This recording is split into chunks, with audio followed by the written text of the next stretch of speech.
Y bueno, amigos, a pocos minutos de que arranque la final de la Supercopa Europea, vamos a hablar unas cositas. Bueno, este video lo van a ver ustedes probablemente después de que finalice el partido, pero no importa. Siempre es importante dejar ahí algo grabadito, guardadito. Y en este caso lo estoy grabando unos minutos antes de que arranque el partido.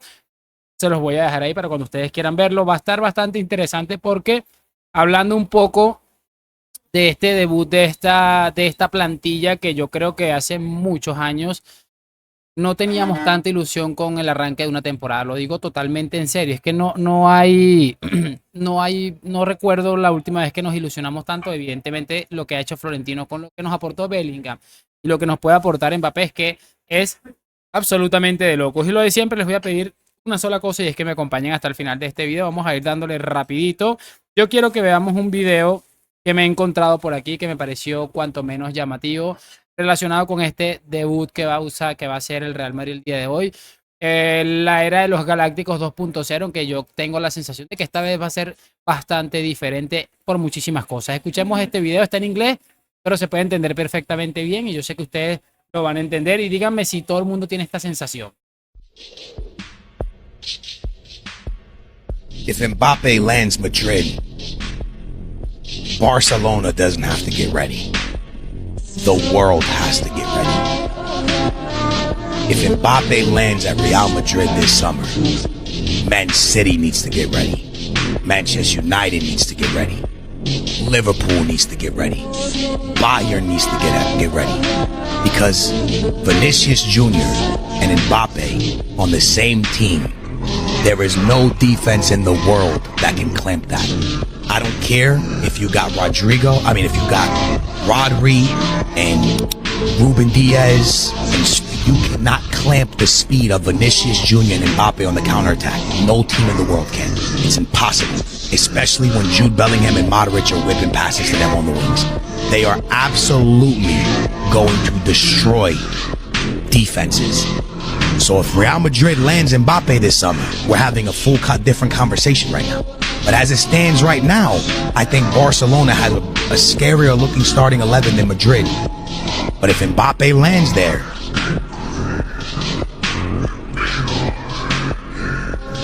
TikTok, my friends. TikTok. TikTok.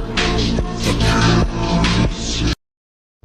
Bueno, muchachones, ahí está lo que les decía, bastante curioso. Pues, creo que todos llegamos a entender el mensaje, se ve claramente lo que trata de transmitir este hombre, pero me parece bastante brutal porque es una realidad. Estamos hablando de tener probablemente, es como si en la época, supongamos que en el 2010, entre el 2010 y el 2015 lograse juntar un equipo a Messi y a Cristiano en probablemente en sus mejores años de carrera.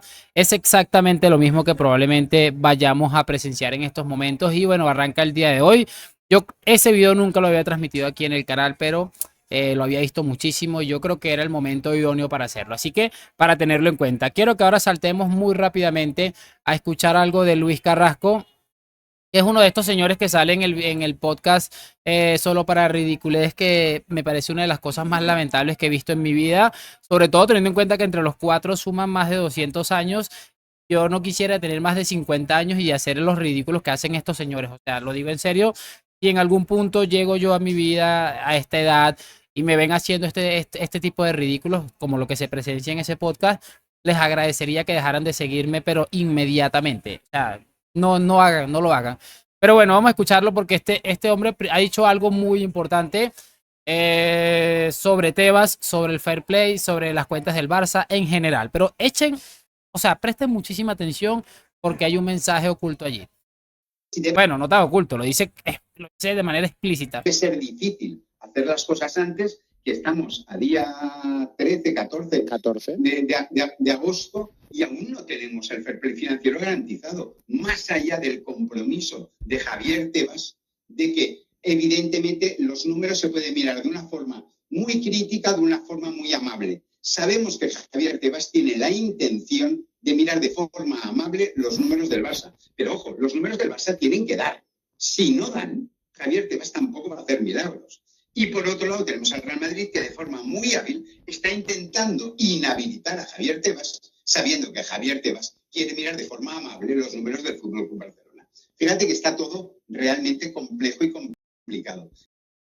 Yo creo que no hace falta que yo añada mucha cosa aquí, pero acabamos de escuchar que el presidente de la liga, don Javier Tebas, quien públicamente ha dicho que él es madridista, efectivamente eso no lo va a esconder absolutamente nadie, va a mirar de manera amable los números del Fútbol Club Barcelona. Es que se los digo totalmente en serio, es una liga que está completamente adulterada con inscripciones extrañas, fichajes extraños y un montón de cosas extrañas que año tras año parece ser más bestia, porque año tras año la, la situación económica del Barça es peor, por lo tanto debería tener más problemas y da la sensación que igual siempre terminan resolviendo. Es algo demasiado curioso lo que pasa en la liga de nuestro amigo Javier Tebas. Pero bueno, yo creo que en base a eso podemos tener una idea muy clara para que jamás en la vida se vengan o se dejen decir de cualquier retrasado mental que Javier Tebas, que no sé qué, y encima se quejan de que el Madrid quiere inhabilitar a Tebas. ¿Cómo no vas a querer inhabilitar a un presidente que ha hecho las patrañas que ha hecho Tebas? Vamos a cerrar este video porque ya está por arrancar el partido con este pequeño clip de José Luis Sánchez de anoche, que me parece demoledor y que va muy en la línea de lo que acabamos de escuchar o de la pequeña reflexión que acabo de hacer con respecto a los chanchullos que están. Es que todos los meses sale un chanchullo diferente del Barça. Es de locos. Escuchen este clip. Es que yo creo que lo primero que tendría que hacer el Lobo es pedir perdón. Yo creo que lo único que se puede pedir es perdón. Es perdón. Porque cuando está hablando de títulos, cuando está hablando de no sé qué hegemonía, lo primero que hay que decirle al Lobo es que el FC Barcelona tendría que haber pedido perdón. Y todavía no ha pedido perdón el FC Barcelona. Porque esa época que está hablando el Lobo Carrasco de que los niños se levantaban y querían ser del Barcelona, hay una nube muy oscura, hay un nubarrón, hay un tormentón sobre esa época que nos sonroja a todos los que queremos y amamos el fútbol, que son los pagos a Negreira. Querer equiparar al FC Barcelona con el Real Madrid en Varsovia, en Berlín, en Washington, en Tokio, en Sydney, no tiene cabida, solo tiene cabida en su cabeza. Porque institucionalmente el Real Madrid no está un siglo, está 3 siglos. Institucionalmente, eso lo digo, no digo deportivo. Institucionalmente. Estamos hablando de las palancas de no inscribir a jugadores, estamos hablando de operaciones raras año tras año. Y deportivamente, dices que nos superaron. El Barcelona nunca ha superado al Real Madrid. Ha tenido buenos momentos, ha tenido épocas, ha tenido grandes jugadores, pero mientras tú sacas pecho de una época... No voy a venir al chiringuito, tengo que venir al chiringuito, pero ¿cómo no voy a venir al chiringuito? Pero si estoy oyendo con lo cual yo creo Lobo, que lo primero que tienes que hacer es pedir perdón por la imagen que habéis emborronado el mundo del fútbol. Es lo único que tienes que pedir. Pide perdón por haber manchado la imagen del fútbol, sobre todo en España, esos títulos de los que te vanaglorias, porque esos títulos tienen una sombra de sospecha terrible. Si no es la pelota, cuando Fernando ha dicho lo del mejor equipo del mundo, deberías haberte levantado, aplaudido y dejar. Esta es lo que les estaba diciendo, muchachos. Me parece de locos lo de siempre con José Luis Sánchez, periodista absolutamente serio y que tiene una facilidad para colocar en su sitio a estas absolutas ratas del Fútbol Club Barcelona y que nos han estado engañando durante años con el tema de los pagos al vicepresidente del Comité Técnico de Árbitros, que por mucho que nos vengan a decir, todos sabemos para qué iba ese dinero, para que el Barça recibiera favores arbitrales. Es que no hay mucho más que añadir. Corruptos y corruptos de por vida, les va a llegar su momento, de eso no me queda ninguna duda y aquí estaremos, por supuesto, para celebrarlo. Espero que el día que les caiga hagamos un directo y aquí entre hasta la abuela de Tarzán y nos tomemos unas cervezas, así sea en la distancia, ahí con Carlos, con Abraham y toda esa gente allá de México, de Estados Unidos, para que celebremos que hayan puesto en su sitio a los corruptos. Así que bueno, muchachos, no me quiero enredar mucho más. Sí quiero saber sus opiniones en los comentarios. Lo de siempre, like, suscripción. A la Madrid, nos vemos en un próximo video y chao.